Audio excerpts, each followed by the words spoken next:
Jimmy, for giving me this opportunity to say this eulogy. It's a great honor.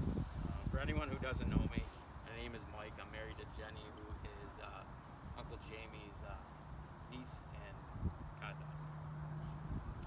I call him Uncle Jamie because over the years that's what he was. From day one, I was accepted as being a part of this great family. Uncle Jamie was one of the first ones to make sure. Him and I always hit it off, whether we were talking about smoking brisket, smoking good cigars, or partying, hanging out till 2 a.m. on Christmas Eve.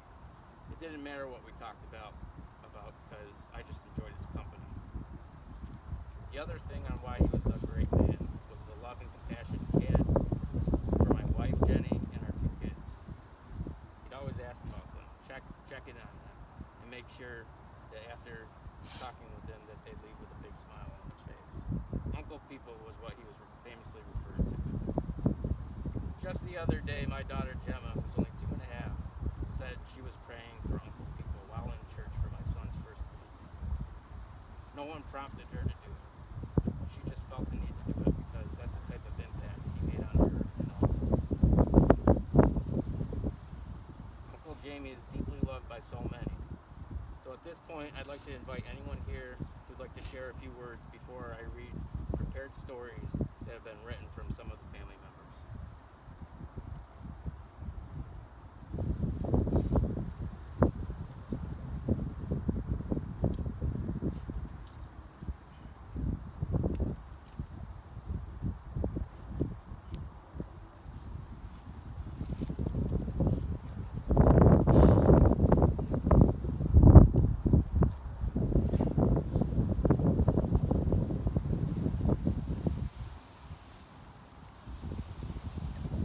I'm pretty sure my Uncle Jamie never knew how special he was to me. I've never been very affectionate or described as the sweetheart of the family, but he's irreplaceable to me. He had to be. Do you think anyone else would have gotten away with that tickle bug nonsense with me? I have a priceless bond with my Aunt Roz and my Uncle Jamie. From the time I was little, they made me feel special because I was their goddaughter. Like, I was the main event they were always waiting for. Consequently, that's not true at all because my younger, sweeter, kinder, gentler cousin was also their goddaughter. And per usual, the Mendola cousins outdid me in everything. But that was the feeling they gave me, and that is the light in which I will shine on my memories. There was not a holiday, a family gathering, a special moment in my life in which my aunt and uncle were not there to share with me. I learned to swim in their pool. The first time I got a new car, I drove right over to Green Acres to show it off. Every single 4th of July from as far back as I can remember took place in Uncle Jamie's. My affinity for Christmas Eve began with the excitement of going to their house late night to their rocking Christmas parties to see the tallest tree and our family laughing, eating, drinking, and playing scat for nickels. I liked my aunt and uncle so much, in fact, that I went on spring break with them by myself twice. They were there during all my food baby dinner announcements, and they were there for my real baby ones. My uncle video recorded me getting engaged to my husband, and then the 2 of them spent every Christmas Eve after that getting sauce together after all the guests had left. My children called them Uncle Peepa and Aunt Mima because Uncle Jamie and Aunt Roz just didn't seem like a close enough title for him. They were like a bonus set of grandparents. I'll never forget when my mother-in-law first got to know Uncle Jamie and Aunt Roz. It was the first year I had taken up gardening and I wanted to be successful, so I called up Uncle Jamie, per usual, because if I had a question, my mother's answer was always, I don't know, you should ask Uncle Jamie. Well, Uncle Jamie didn't just give me some suggestions. My aunt and uncle went to the nursery with me to pick out my flowers, spent the day digging and planting and watering until I had my own beautiful garden, and my mother-in-law couldn't believe how selfless they were to put an entire Sunday of hard labor in for me. And I wish I hadn't taken all those moments before that for granted. So now I'm out of days.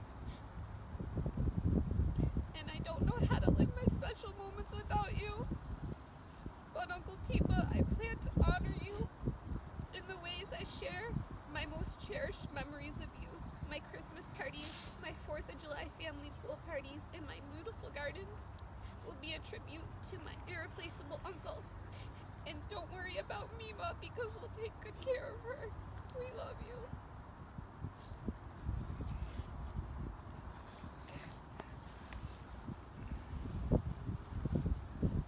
These are thoughts from Chris, who's Jamie's older brother. Today we come together to honor a good man, a great man, a great husband, a great father, a terrific grandfather, a super uncle, a fantastic sibling, a great friend. But this is not the first nor the last we will honor. Whether we've known him as Jim, Jamie, or Pipa, we have honored him when we sent him a text to lift his spirits. We honored him when we called him to share thoughts, stories, jokes, and sorrow. We had honored this great man when we recognized his birthday, anniversary, and any other event we took time to contact him. We honored him when we prayed endlessly for a cure, for pain relief, for extra years, months, or days of life. I'm especially reminded of Jamie during our early childhood days. We loved playing cowboys and Indians. A favorite pastime was getting atop the back of our living room sofa, imagining it was the top of a railroad car and we were actors in a Western movie. Each of us tried to throw the other actor off the roof of the railroad car.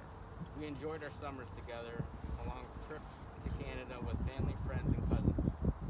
My moving to Florida with my family widened our gap, but we still enjoyed visits when we came north or he came south. We all miss Jamie, Jim, Pipa very much, but we will continue to miss him every day, and especially at certain events or holidays. But Jamie is not gone. Just as when we let the air out of a balloon, the air doesn't disappear. It only goes to a different location. In my mind, my brother Jamie is having a reunion with our parents and my wife Sally and my son Stephen and the multitude of aunts and uncles who enriched our lives throughout our childhood. Let's remember Jim for how many ways he enriched our lives through his presence. Until we meet him again, let's love his memory as much as he loved all of us. Let us praise God for giving Jamie and all of us the gift of eternal life and sure knowledge we will all be reunited again. This is from Sam, Jim's younger brother. Some people talk about their relationships in terms like, he's like a brother to me. My brother has always been that and more, my protector, and then my mentor. But always my big brother, and I will be forever grateful for that. A letter from Jim's son, who Jim wrote this to him a few months back. Dad, Tom and some of the cousins have talked about preparing videos for you. I can't do that, but I do think it's important for me to put into words what I think about beyond often. Before this cancer news, separate from it, I love you. I appreciate all you've done for me to help shape me into who I am and who I strive to be, and all that you've done for my family, your family, our family, and families. You've always been my primary role model. I owe you a million thank yous. To name the reasons, present them in some sort of order of importance, chronological, it all seems silly. But for you to hear what I so often think is probably important, I hope you already know. I hope it's not as important as I'm making it out to be, as you already know. I won't say all that there is to say. I'll forget hugely important things. Some will be too hard to say out loud, but here's what I will say. Thank you for being the most important person in so many pivotal moments in my life. 2 milestone moments in particular. Taking me on at Sherwood when there were literally thousands of far more qualified people in Western New York. I know it was a gift. I appreciate it. I appreciate the life that working for you provided me and for my family. But the second moment means much more to me. You'd be telling me for weeks that we need to talk about the future of the business. I know you're referring to your retirement. My thoughts about our direction and my role in it. And I know that my answer will surprise you and I will likely disappoint you. I want to be a teacher. I do not remember your reaction, which tells me saw it coming. You allowed me to sneak out early for a class that was only held during our workday, and you had me help keep the books while student teaching. Income that I felt guilty taking, but appreciated. Without you, I'm not a teacher today. My love for rock and roll music is all thanks to you. Bringing me to those early concerts, David Lee Roth, The Who, even Leanne Redbone. Always having classic rock playing as a backdrop to our lives. I've always had this cloudy memory of you working on a car in the garage on Anderson. I can smell the distinct auto body smells and hear Van Halen playing on a little one tiny speaker radio in a corner somewhere. As a little kid, I was drawn to it, curious about it. I wanted to hear more music like it. I remember digging through your old albums and 45s, listening for hours and hours. For better or for worse, that's turned into a lifelong obsession, discovering new songs, wearing them out, finding new ones. Your calm compassion, the way you were with old Pepper, how you stepped up to take care of the business of mom's parents getting old and sick. I didn't see a lot of it at the time, but I had a vague understanding that you were doing a lot for them in the situations. Calmly, methodically. I deal with emotionally charged situations calmly, robotically, some might say. I like to say I'm calm and logical even when things get emotional. I think a lot of that comes from you and from Mom. Everything is really fine, almost always. Just because something is super emotional and super sad, that doesn't mean it can't be handled logically and calmly. Pretty sure I get that from both of you. I like that about myself, so thank you. I love so much that you consciously changed and improved yourself. To me, the most important change was when Lisa was pregnant with Lauren, you were a smoker. We struggled with how we were going to handle that. We were about to be young, protective parents. We knew we didn't want our baby around your cigarette smoke. I was so uncertain of how it would all play out. You tried to quit smoking countless times over the years, so many times that I would never have thought that quitting was a real option. But you did it. I'm not sure if the kids understand what you did for them by quitting, but Lisa and I sure did. It was hugely important. Without you doing that, you could never have been as close with them and with us as you've been. I don't know how you did it, but I like to think you did it because you somehow knew what you'd be missing as a grandparent. I like to think that you did it specifically for Lauren and Karen. Other things that I've listed in my head to include here are just too hard to type, too hard to put in words, and too hard to share even if I could. Just know that I love you, that we love you, that we're here for you like you've always been here for us. You mean the world to us. That's not new, that's not changed. Love, Jim. This is from his niece Leah. My memories of Uncle Jamie from when I was a kid include being tickled until I couldn't breathe anymore. Throughout high school, it was noticing that he loved a good post-Thanksgiving dinner nap on the couch, sitting upright with his mouth open, fingers intertwined, and resting on his chest. Throughout adulthood, it was noticing that he always demanded a hug hello and goodbye, and would give me a hard time if he wasn't the first one. He would say, hello, hello, in that voice of his that we can all imagine right now. He loved a good beer, a quality hat, all his donut, a cigar,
you're called to do for the encouragement of God. I do remember him telling me to encourage. We were looking across the beach as if we were talking about the whole world. To encourage everyone on earth, I can see it so vividly. Him and I were close, walking side by side, smiling. It was a beautiful day. I'm so thankful I got to see him and talk with him before he left. And it comforts me to know where he went. His legend of Tickle Monster lives on. Our hearts are heavy now, but God reminds us to rejoice. The pain that you have been feeling can't compare to the joy that is coming. Be encouraged already. Uncle Jamie said so. Love, Joey. From Jamie Rose Button-Nose. I'm so lucky to have had you as a godfather. You were so much more than any label, be it godfather. Uncle, second dad, Ticklebug Monster. He took me out on my birthday to buy magic show kits, went to the father-daughter dance with me in 8th grade, texted me the most ridiculous bitmojis, and always made me feel so special. You will hold the most special place in my heart forever until we're reunited again. Nolan says you're with the creator of the world now.